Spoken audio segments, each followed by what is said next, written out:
On a été gâtés. Franchement, les amis, quand on voit ça, on se dit qu'on a quand même de beaux petits groupes. Alors dans cette vidéo, on va quand même surtout parler de l'équipe de France, même si on aura un mot d'ensemble pour les autres équipes. Et je vous donnerai pourquoi pas un petit peu mon avis et mes pronostics comme ça. Alors qu'il reste quelques mois, évidemment.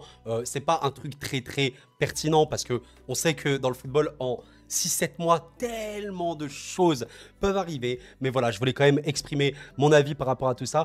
Est-ce que vous pensez que l'équipe de France a eu un bon tirage? Franchement, vous voyez ça. Voilà, vous voyez les Pays-Bas, donc voilà, avec l'Autriche et le barrage du groupe A. Donc ce sera soit la Finlande, soit l'Estonie, soit la Pologne ou le Pays de Galles. Donc voilà, qu'est-ce que vous en pensez? Franchement, dites-moi en commentaire. Ouais, la France a eu un groupe ok, un groupe facile, pourquoi pas un groupe de la mort. Pour moi, c'est pas le groupe de la mort, c'est un bon groupe qui est relevé, qui a quand même des choses à dire. Oula, par contre...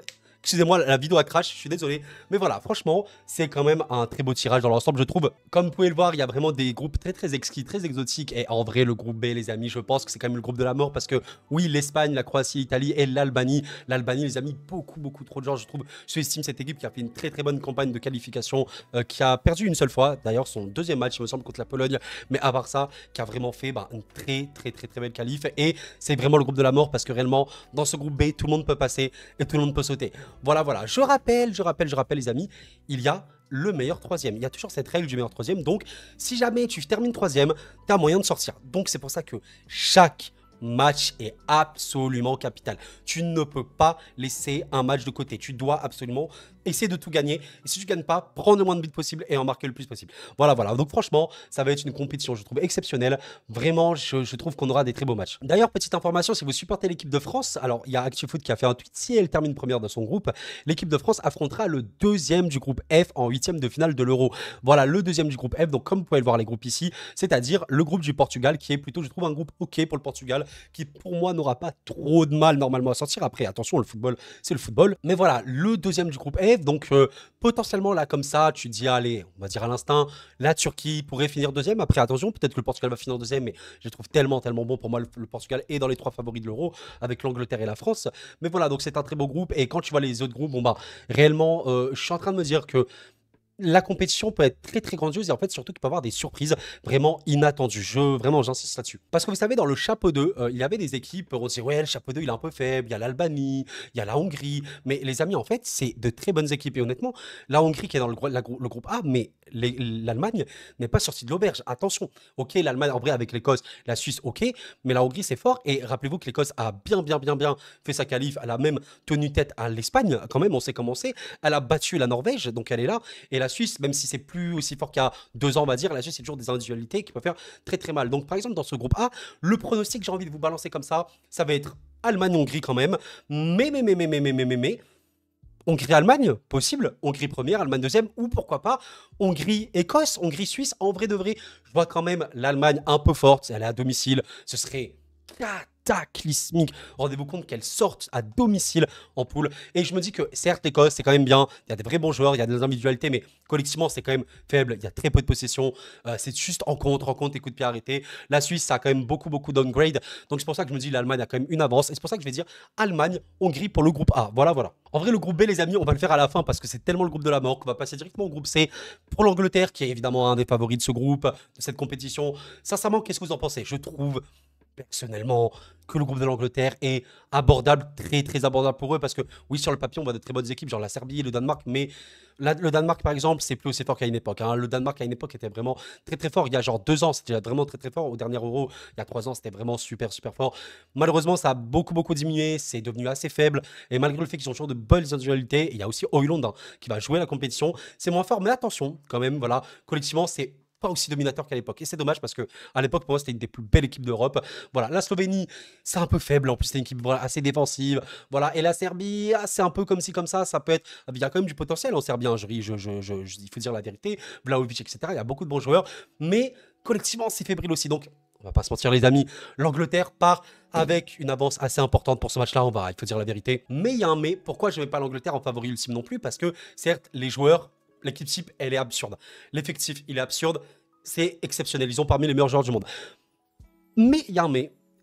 collectivement, c'est pas ouf non plus. C'est vraiment, Southgate a beaucoup de mal à faire jouer cette équipe et c'est pas fluide. Ça mériterait d'être beaucoup, beaucoup mieux. Et c'est pour ça que je dis que l'Angleterre, attention, mais ça peut ne pas être très, très beau. Je pense quand même qu'ils vont sortir cette poule assez tranquillement. Mais voilà, c'est vrai que ces 4 équipes-là, bah, c'est pas le football le plus séduisant actuellement. C'est vrai que c'est assez bizarre, malgré le fait que l'Angleterre pourrait le faire. Le Danemark, à l'époque, c'était, aujourd'hui, c'est moins le cas. Mais voilà, je pense quand même que si je dois dire un pronostic, je dirais Angleterre premier. Voilà. Tranquillement, je sais pas, 3 victoires. Ce serait fou. Peut-être 2 matchs gagnés et un match nul. Je vais dire, je pense, Angleterre premier et Danemark deuxième, je sais pas, parce qu'ils ont vraiment été très très décevants à la Coupe du Monde. Et ils sont pas vraiment remis. Pourquoi pas la Serbie? Pourquoi pas? Parce qu'ils cherchent vraiment à sortir des poules depuis longtemps d'une compétition. Pourquoi pas Angleterre premier, Serbie deuxième, mais en vrai, le Danemark a quand même plus d'arguments papier. Après collection, il faut voir. Hollande arrive. Peut-être qu'il va être très très fort à l'Euro. Je vais dire Angleterre, Danemark quand même par rapport aux individualités. Allez, le groupe de la France, on va le faire après. On va quand même passer au groupe de la Belgique directement. Alors les amis, je pense sincèrement qu'on peut le dire. Le groupe belge, c'est quand même le groupe le plus simple. Sincèrement, pour moi, c'est la Roumanie est certes bien. Franchement, elle s'est qualifiée, c'est pas pour rien. Elle est bien, elle est belle. Pour moi, dans le chapeau 2, il y a quand même la Hongrie, notamment la Turquie et l'Albanie qui sont meilleurs. La Slovaquie, c'est un peu comme ci, comme ça. C'est pas drastiquement fort. Et pour le coup, le barragiste 2, bah, j'ai tellement oublié c'est qui, juste pour vous dire. Ok, c'est bon les amis, j'ai trouvé donc la dernière équipe qui sera dans ce groupe-là avec la Belgique, la Roumanie et la Slovaquie. Ce sera donc une de ces 4 équipes. Je pense quand même que la plus forte, c'est peut-être l'Ukraine, parce que l'Ukraine, je rappelle quand même qu'elle a failli dans le dernier match contre l'Italie les battre, réellement. Il y a quand même eu, je trouve, une action très très litigeuse. Ils auraient dû avoir un penalty pour l'Ukraine à la dernière minute contre l'Italie, ça n'a pas été donné. Et en vrai, je pense que l'Ukraine passera, on va trancher, on va dire que c'est l'Ukraine. Donc ça fait Belgique, Roumanie, Slovaquie et potentiellement Ukraine. C'est un groupe qui est beau, mais je trouve quand même que la Belgique est largement en avance. Et là, sincèrement, j'aurais du mal à imaginer que la Belgique ne gagne pas tous ses matchs. En vrai, c'est peut-être possible, mais je les vois quand même terminer premier. Bon, allez, je sais pas, tranquillement, il faut jamais dire ça parce que c'est une compétition européenne et on sait à quel point ça peut être très très très dur. Mais en vérité, je me dis que voilà, ça peut passer. Ensuite, pour le deuxième groupe, pour la deuxième équipe, là pour le coup, c'est beaucoup beaucoup plus compliqué parce que la Roumanie, la Slovaquie ou même l'Ukraine, tout le monde peut passer. Et en vrai, j'ai envie de te dire pourquoi pas la Roumanie, mais je vais dire l'Ukraine parce que sincèrement, de ce que l'Ukraine a montré, il y a vraiment de très bons joueurs, Zinchenko pour ne citer que lui. Je suis en train de me dire que l'Ukraine, qui est barragiste, pourquoi pas, 8e de finale de l'Euro, comme ça, on les attend pas. Pourquoi pas les amis? J'ai envie de te dire, Belgique-Ukraine, si évidemment l'Ukraine arrive à aller jusqu'à là, pourquoi pas? Allez, le groupe du Portugal, pour le coup, il est vraiment, je trouve vraiment beau parce que c'est des matchs qu'on a déjà vu, je pense, Portugal-Turquie et tout, on a déjà vu ça, mais je trouve quand même que le Portugal également a un petit peu d'avance. Alors attendez les amis, je vais trouver qui sont les barragistes pour ce groupe F. Ok, donc apparemment les amis, ce serait voilà, une de ces 4 équipes-là. Je pense quand même que dans le tas, la Grèce m'a l'air d'être bien quand même. Je trouve que les autres équipes, c'est un peu moins. Mais après, on sait pas. Si on doit en tirer une, je vais dire la Grèce, allez comme ça, je vais trancher. Ou la Géorgie, à Kamik Farah, c'est dur. Allez, franchement, si on tranche, juste pour faire le tirage au sort, on va dire c'est la Géorgie. Donc ça ferait Portugal, Turquie, Tchèque ou Géorgie par exemple. C'est vraiment un groupe qui est bon, qui est homogène, je trouve. Même si voilà, le Portugal, surtout que maintenant en fait, à l'époque, le Portugal avait beaucoup d'individualité, mais collectivement, c'était pas ouf. Bah maintenant en fait, avec Roberto Martinez, c'est un collectif qui est très très fort. Ça fait que le Portugal est réellement un prétendant au titre. J'insiste là-dessus. Le Portugal peut totalement gagner l'Euro. Hein. C'est vraiment le cas, surtout que c'est très fort maintenant collectivement. Je pense quand même qu'ils vont finir premier de ce groupe. La Turquie est vraiment bien revenue. On les attendait peut-être un petit peu moins après la grosse déception du dernier Euro, mais ils sont bien revenus. La République tchèque, attention toujours à cette équipe qu'il ne faut pas trop sous-estimer, qui sont arrivés en quart de finale du dernier Euro, et donc potentiellement la Géorgie. J'ai envie de te dire Portugal premier, parce que trop de garanties. Quand même, potentiellement une des rares équipes que je vois gagner tous ces matchs-là en poule. Et en deuxième, allez, la Turquie me paraîtrait enfin d'être un choix logique, parce que pour le coup, la génération turque est bien meilleure. Elle est aussi un peu plus solide, plus concentrée mentalement, mais honnêtement, tout le monde peut passer. Je vais dire Portugal-Turquie, voilà, pour le fun, c'est pas très aux originales, mais je pense que les deux équipes sont les plus armées pour sortir. Et maintenant les amis, les deux groupes qui pour moi sont les plus intéressants, le groupe de la France et le groupe de l'Espagne, l'Italie, l'Albanie, la Croatie. Waouh, on va commencer par le groupe français, parce que en vrai c'est comme ça, quand tu vois comme ça, tu te dis purée, c'est vraiment un groupe, c'est très très dur, etc. Mais en vrai oui, c'est un groupe relevé, c'est un groupe qui est chaud. Et le barragiste en question, comme je vous l'ai dit, ce sera soit la Finlande, l'Estonie, la Pologne ou les Pays de Galles. Et honnêtement, une de ces 4 équipes pour moi me va, parce que même les Pays de Galles ou la Pologne, qui sont peut-être les plus durs, sont pas très très fortes en ce moment. Voilà, il faut pas se mentir. Par contre, l'Autriche et les Pays-Bas, c'est autre chose. Et certes, la France a battu les Pays-Bas, je rappelle quand même, hein. tu affrontes vraiment énormément les Pays-Bas depuis quelques années. Voilà, dans les éliminatoires de l'Euro, bon, tu les bats 2-1. Avant la première journée, tu les as battus 4-0. La Ligue des Nations, tu as perdu, mais bon, c'est la Ligue des Nations. Et en vrai, c'est pas pertinent de remonter à très très loin. Mais tu vois que historiquement, là, enfin, sur les dernières années en tout cas, tu bats souvent la France. En tout cas, dans les qualifs de l'Euro, bon, tu les avais battus très très nettement voilà, à domicile. Franchement, ils n'avaient pas trop existé. C'est pas trop le mot, mais ils n'étaient pas assez dangereux. Et là, pour le coup, tu t'as fait un peu peur. C'était pas, enfin, c'était pas peur le mot, mais moi, c'était un peu moins solide, je trouvais. Mais voilà, et en vérité, je vous jure, je vous dis la vérité, quand vous voyez ce groupe-là, les Pays-Bas est la deuxième équipe la plus forte du groupe, parce qu'elle a des individualités. Mais honnêtement, et je vous le dis sincèrement, c'est que mon avis, l'Autriche, personnellement, me fait un peu plus peur. Un peu plus peur que les Pays-Bas, mais c'est pas parce que l'Autriche est drastiquement plus forte. C'est juste que je les trouve mieux armés psychologiquement. Vraiment, ils sont vraiment une équipe avec beaucoup de cœur qui va vouloir se donner. Et surtout, collectivement, l'Autriche, je les trouve meilleurs en fait que les Pays-Bas. Les Pays-Bas, c'est énormément de merveilleuses individualités. Hein. Vraiment, quand tu vois ça, bon bah, il y a vraiment de très très bons joueurs. Voilà, même si en vrai là, c'est pas un bon exemple parce qu'il y a beaucoup de joueurs qui manquent, notamment voilà De Jong. Mais tu as De Jong, tu as Van Dijk, tu as De Ligt potentiellement, tu as Ake City qui est un titulaire, tu as Xavi Simons. C'est vrai que le secteur offensif a un peu diminué, mais bon, tu as Dumfries qui est un ailier qui peut faire beaucoup de dégâts. Et voilà. Et en vrai, il y a beaucoup de monde quand même, il y a beaucoup de monde dans cette équipe et ça pourrait jouer beaucoup mieux. Et en fait, c'est ça le vrai problème pour moi des Pays-Bas. L'Autriche, pourquoi j'ai un peu plus peur de l'Autriche? Parce que déjà, comme vous le voyez, leur qualification, bah, c'est vraiment très bien passé. Ils ont fini deuxième derrière la Belgique, hein, s'il vous plaît quand même, à un seul point d'écart, c'est juste pour vous dire. Et ils ont perdu un seul match. Et le seul match qu'ils ont perdu, les amis, bah, c'est contre la Belgique, littéralement, à domicile. Mais ils ont quand même mis 2 buts et un match qui sont vraiment très bien gérés. Honnêtement, l'Autriche aurait pu gagner ce match-là, j'insiste. L'Autriche aurait vraiment pu gagner ce match-là, mais c'est vraiment une très belle équipe parce que je trouve qu'ils sont en même temps offensifs, vraiment super beaux. Et en fait, c'est avec beaucoup de cœur qu'ils jouent et ça peut marquer beaucoup de buts. En même temps, il y a une forme de solidité. C'est ça qui est assez particulier. Et voilà, leur dernier match, bon, bah, c'est littéralement contre l'Allemagne qu'ils arrivent à gagner. Mais l'Autriche, c'est vraiment un mélange parfait entre. Il y a de la jeunesse, il y a aussi de l'expérience, mais il y a surtout beaucoup de qualité offensive. Enfin, Leimer, vous savez, vous connaissez Leimer et Sabitzer, je pense que vous suivez le football allemand. Ils sont très performants. Bon, évidemment, à la base, je pense que c'est le joueur un peu le plus connu dans la sélection autrichienne. Schlager, c'est le gardien phare de cette équipe et honnêtement, c'est un merveilleux collectif. Et ce collectif-là, vous savez, l'Autriche, j'y compare un peu comme l'Hongrie, mais c'est une sorte de super Hongrie. Vraiment, c'est vraiment super bon. Et je pense sincèrement que l'Autriche sera le match le plus dur pour l'équipe de France. Ce n'est pas une vanne, ce sera pas pour moi contre les Pays-Bas, ce sera contre l'Autriche en tout cas à cet instant. Et pour le pronostic final, c'est très dur. Mais vous savez quoi? Pourquoi pas partir sur une surprise dès maintenant? Je vois la France terminer première et l'Autriche terminer deuxième. Et je vois les Pays-Bas troisième, oui, littéralement, exactement comme vous pouvez le voir maintenant. Et les Pays-Bas, je pense quand même que ils arriveraient à se qualifier en étant un des meilleurs troisièmes, mais je vois sincèrement Autriche-Pays-Bas, l'Autriche remporter ce match-là, ou du moins ne pas le perdre, ce qui pourrait vraiment mener à une compétition super cool. Dites-moi ce que vous en pensez les amis, peut-être que voilà, on voit pas trop la même chose, mais j'ai vraiment confiance en l'Autriche pour être très performant. Et voilà les amis, j'ai pas trop parlé de l'équipe de France, mais on dit toujours la même chose, je ferai une vidéo très complète, hein. De toute façon, on parlera avec du montage de l'équipe de France, mais effectif exceptionnel, équipe type exceptionnelle, joueur individuel exceptionnel, collectif pas forcément le meilleur, mais vous savez que dans le football sélection c'est dur d'avoir un bon collectif et la France a plutôt un bon collectif. Ça a des attaquants monstrueux, ça a Mbappé, ça a Griezmann, un des meilleurs joueurs du monde. Peut-être que la faiblesse c'est que ça n'a pas un tueur, il n'y a pas un Haaland en équipe de France, encore heureux t'imagines, mais à chaque ligne t'as les meilleurs joueurs, t'as des pistons de fou, Klose qui est vraiment très bon également, t'as une très bonne défense centrale, t'as un très bon gardien, t'as des milieux, Kamavinga, Chouameni, Warren, Zaïre Emery, machin, Rabiot, c'est indécent, il y a tout. T'as l'expérience en plus, t'as Didier Deschamps, tu dois te racheter. Oui, voilà, la France est favori. Oui, la France est favori, il faut pas se le nier, il faut pas se cacher, la France est favorite. Point final. Voilà, donc je pense sincèrement que la France va finir première. Et si c'est pas le cas, ça serait un peu décevant. Surtout que tu pourrais potentiellement tomber sur un France-Portugal si tu termines deuxième.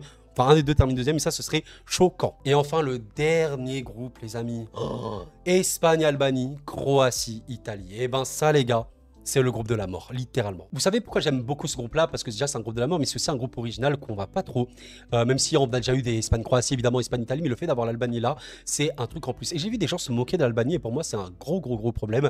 Se moquer de l'Albanie, pour moi, c'est ne pas comprendre à quel point ils sont bons.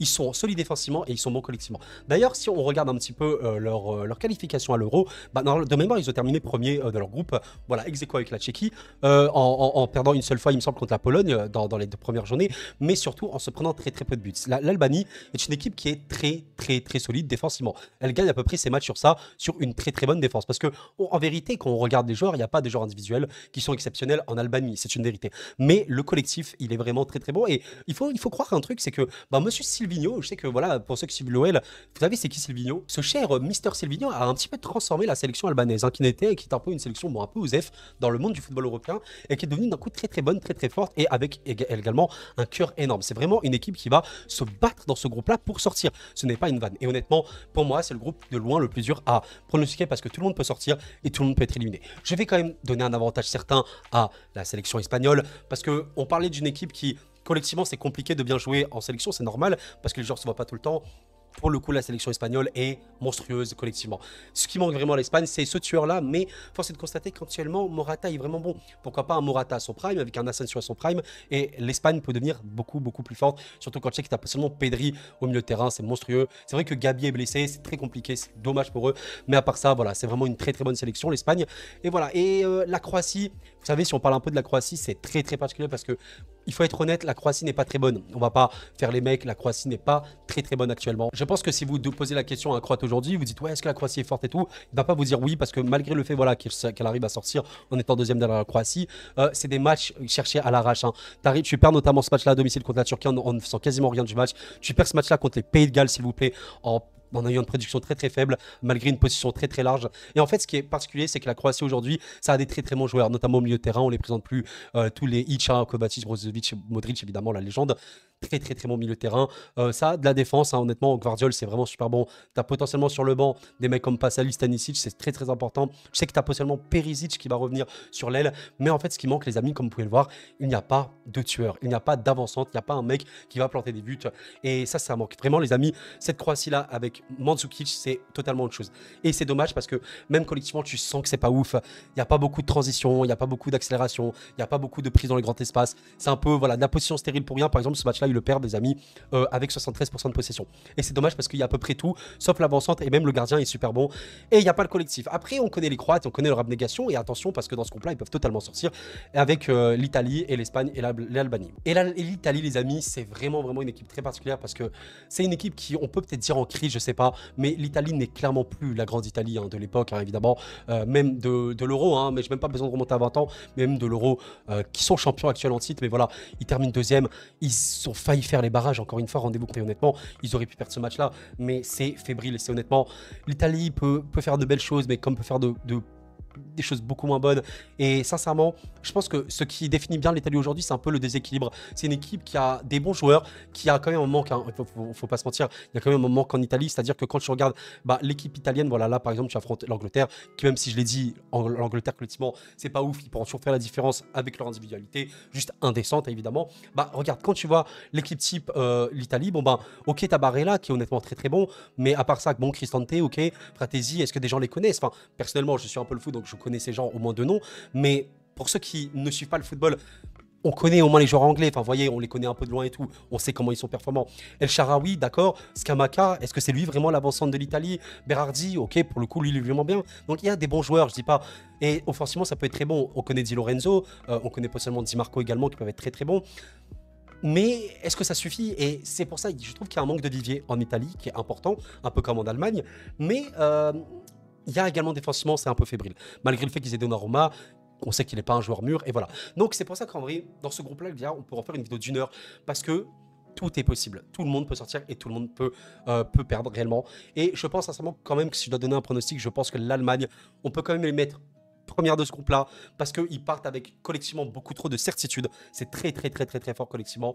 Individuellement, ils ont quand même des joueurs qui sont en train de grossir, qui deviennent de plus en plus forts.